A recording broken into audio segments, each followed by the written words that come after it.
ఇప్పుడు వాళ్ళంతా ఎక్కడో ఊహాల లోకంలో ఉన్నారు, కలలు గంటా ఉన్నారు. బీజేపీ గ్రాఫ్ ఎక్కడ పడిపోయిందో మీకు తెలుసు. హైదరాబాద్ సిటీలో ఏ పరిస్థితి ఉందో. ఇప్పుడు కిషన్ రెడ్డి గారు మంత్రిగా ఉండి ఏమి చేశాడు, ఆ నియోజకవర్గానికి ఏం చేసి చెప్పండి. స్టేట్ గురించి నేను మాట్లాడాను. స్టేట్ గురించి ఎన్ని మాట్లాడినా లెక్కలు ఏదో చెప్తా ఉంటాడు. దానికి ఎక్కడ లెక్కలు ఆయన ఇచ్చిన లెక్కలకి ఎక్కడ పొంతన ఉండదు.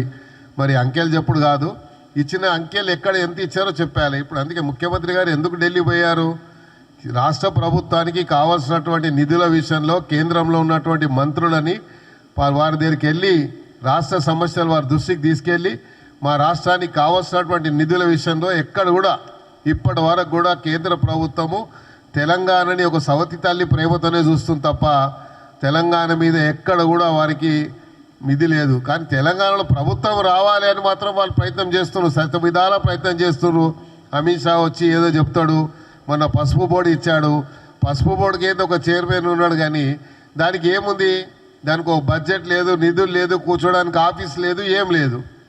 బోర్డు అనౌన్స్ చేసినంత మాత్రాన బోర్డు వచ్చి హడావుడిగా చేసిపోయినంత మాత్రాన ఏముంది? దానికి కావాల్సినటువంటి మినిమం సపోర్ట్ ప్రైస్ ఏమైనా ఫిక్స్ చేశారా? దేశవ్యాప్తంగా దీని ప్రచారం జరుగుతుందా?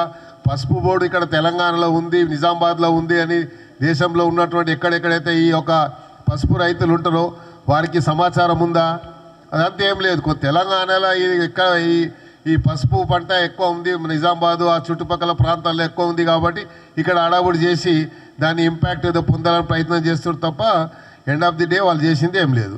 కాబట్టి ముందుగా మీరు చేయాల్సింది రాష్ట్ర ప్రభుత్వానికి ఇవ్వాల్సినటువంటి ఏదైతే మన కాజీపేట కోచ్ ఫ్యాక్టరీ గురించి ఏమైంది అదేం చెప్పారు, అయిపోయింది అని చెప్తారు.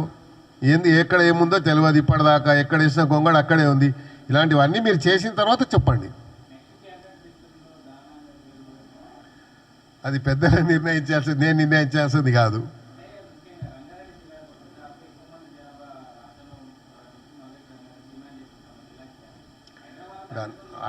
అడగడం అందరు ఇది, కానీ నేను అడగడం కరెక్ట్ కాదు. అది ముఖ్యమంత్రి గారు హైకమాండ్ వాళ్ళు నిర్ణయం తీసుకోవాలి.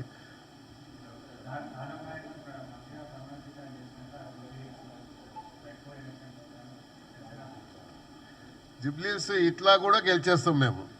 మనం ఆ మంత్రి పదవి అవసరం లేదు.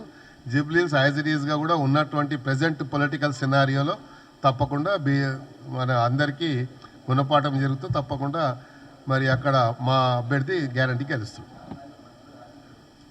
ఇప్పుడు నేను ఆశించడం వల్ల ఏమొస్తుంది? ఏది ఉన్నా కూడా పై వాళ్ళు నిర్ణయించాల్సింది కాదు, నేను నిర్ణయించింది కాదు కదా. నేను రోజు పార్టీలలో ప్రోగ్రాంలు ఉన్నా, నిన్న అంత పెద్ద అడావుడి చేసిన, మరి మొన్న జరిగిన సదస్సుకు మొత్తం అంతా పెద్ద ఎత్తున పబ్లిక్ మొబిలైజ్ కానీ లేకుంటే అంతా మనం చేసినాము. ఎక్కడ అలక కనిపించింది నీకు?